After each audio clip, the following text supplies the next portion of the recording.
Hi, I'm Asia and welcome to my channel. Today's video is about 10 top tips to help you as you become a social media influencer or a beginner entrepreneur. By watching this video, it'll help you to avoid some of these pitfalls, avoid some of the distractions, and hopefully make your journey a little smoother. Let's get into it.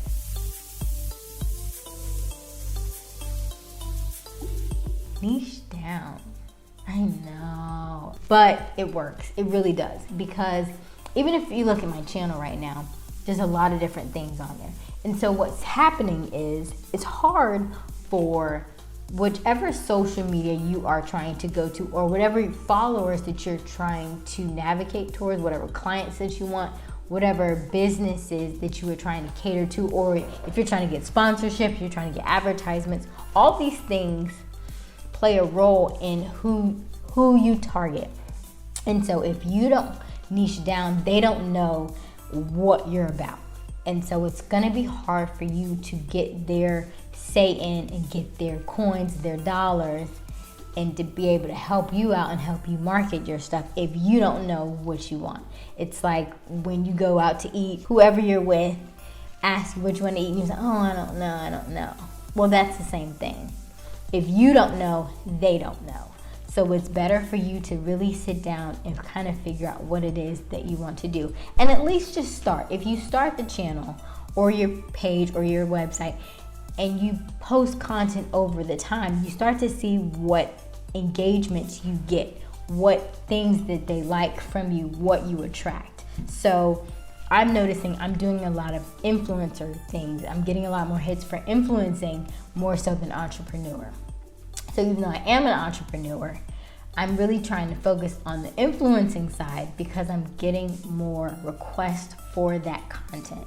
So let your followers kind of dictate where you need to go, because they'll tell you what they need, and based on what they need, you can give them what they need, and then in return, that's how you get to find your following. That's how you get to find your base. So at least put yourself out there and put your stuff out there so that you can start monitoring these things. Analytics is really good for this, and just stats, so you can kind of see where their interests are lying and what things are they asking you, what questions do they have, so that you can fulfill those. One thing is, when you are starting a business, even a social media influencer or as an entrepreneur, there are things, especially in America, they're called NAICS Code, North American Industry Classification System. Basically, it's a standard for the federal agencies to regulate and provide statistical data so that they can classify your business. Why do you need to know this? Because when you apply for your business license, they require that information so they can kind of categorize where your business is going to be. So if you're going to have a business and you're going to be a social media influencer, you're going to need to know what kind of category you're going to be in. So take that into consideration, and you might want to take the time to kind of look up the code, because when you go to apply for them, they're going to ask you that. You will need an EIN number. You will go to the IRS website, and your EIN stands for Employer Identification Number.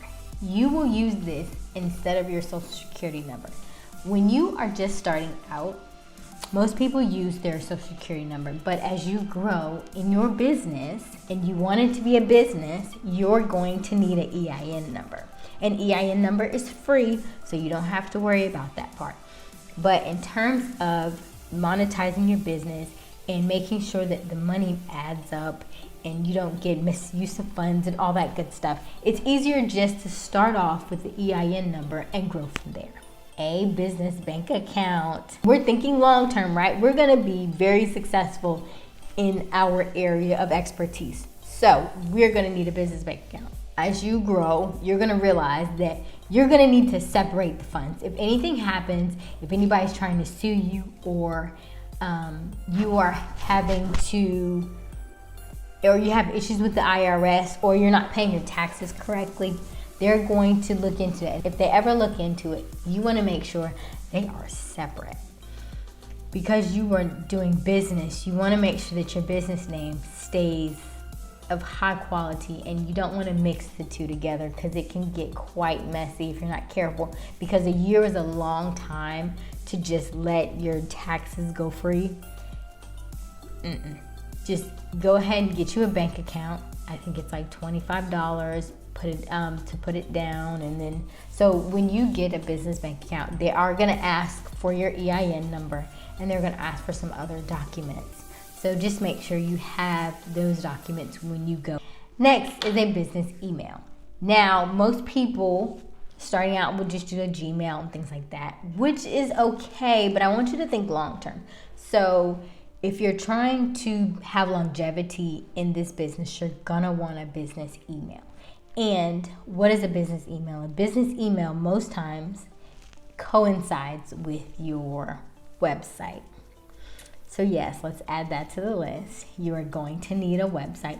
Websites are not very hard to create. If you need a description on how to create a website, I can do that as well. I'd make several websites. And so you can put that in the comments as well, and we can kind of go over the websites as well. But nowadays, it's not hard to make a website, but when you do your domain, you can actually attach your email to your domain. So let's say I am www.asiarandall.com, and if somebody emails me, I may want to use my domain name. So to make it a legit business, you would want to use your domain email. So it could be like info@asiarandall.com. So it coincides with my domain name on my website. So don't use your personal email for business, right? Just like we're not using our bank accounts for business, we're not going to use emails for business. Get you an LLC.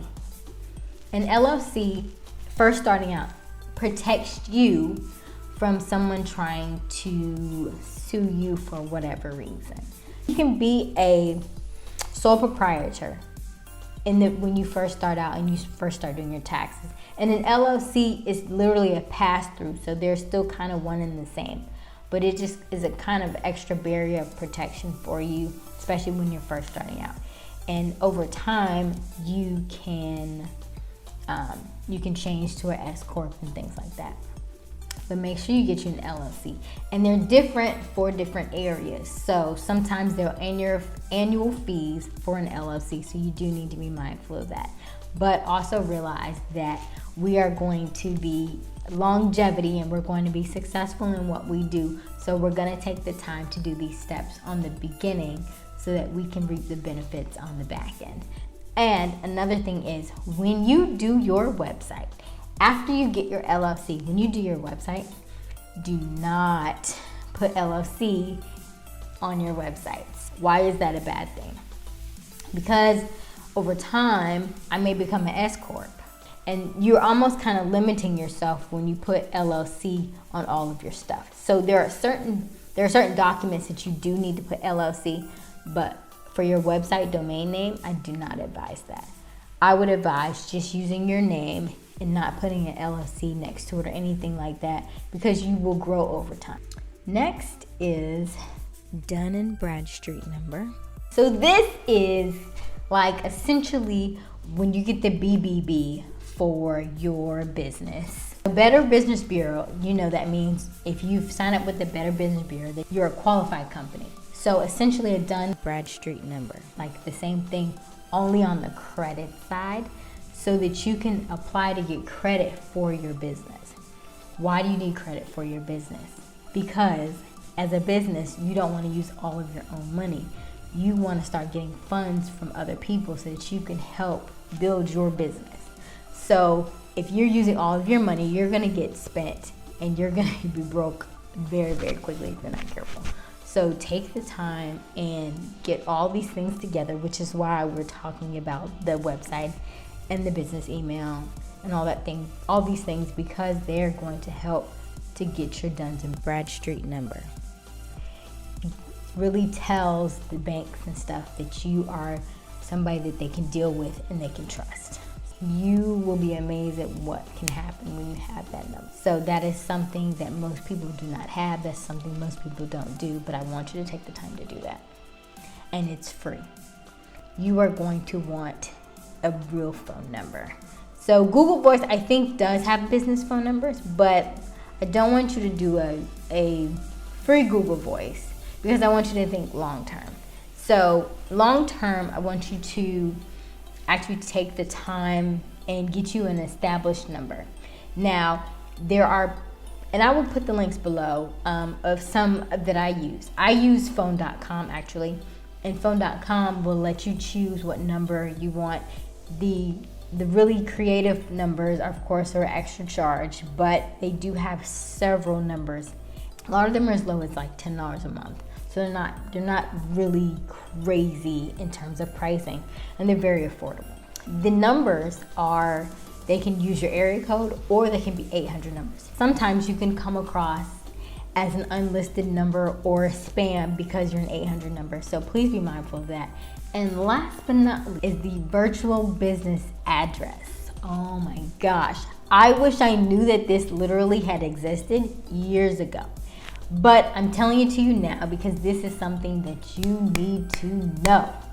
Say you're applying for an LLC. An LLC will ask you for a physical address. If you are just starting out as a business, chances are you don't have a physical address, so you will tend to use your home address. Let me tell you why that's not a good idea. Because you are a public entity as a business under an LLC. If somebody looks you up as an LLC, your address will be there. If you are home-based and you put your personal address, you don't want anybody coming up to your house unless you are like a hair braider braiding at your house, then that may be fine. But if you are somebody who doesn't want your information out there, that is not a good idea. So if you are an influencer and you don't have a business location to go to, the virtual business address is a great option. It is a paid option that you do monthly. They're anywhere from, I think, like $15 to $50 a month. They will give you actual addresses. You will actually purchase the address, and then you can actually go to that location and pick up your mail from there. But at least you have a physical location to go to pick up your mail. You can use a P.O. box, and most people do use P.O. boxes. However, if you're trying to do an LLC and they're asked for a physical location, the virtual business address is your best option.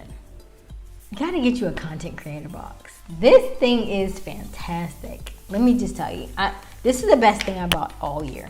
And it's literally, I think it cost me like $70. But it has 2 phone holders so that, let me see if I can. And I bought a ring light, and my ring light worked for like 3 months, and then it kind of got like a short in it, and it's also kind of weird to travel with, and so it's not necessarily ideal for me. But, and you know, this with the tripod and all that good stuff is like, see, yeah, we don't. But this is the content creator box, and it has 2 phone holders, so you can put your phone, and it lifts up, and it has an area for you to put everything, and it travels very well.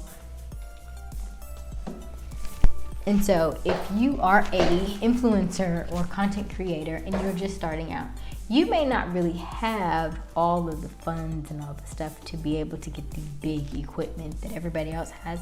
But this literally was less than $100, and I just used my phone. I bought a cheap camera, and I knew better because I went to school for editing and things like that. So I knew better when I bought a $100 camera, and I should use my $1,000 iPhone, right? Because don't that make more sense? And so right now, all I'm really doing is I have my iPhone hooked up on my content box, and I just press record. So my mic goes into the port. I do have a little adapter to work between the two as a You know, the iPhone port's a little different, so I do have the adapter for that. As you travel, or if you're going different places, you don't want to have to travel with all this equipment, right? So this is like the best option. It's nice, quick, and easy, under $100. Again, my name is Asia. I hope you found something insightful, or a tip, or anything that you've seen in this video that could help you along your journey to becoming a successful entrepreneur or influencer or content creator, whichever you choose, whichever path that your heart wants to follow. Use your heart energy instead of your head energy and go for it. Until next time, bye.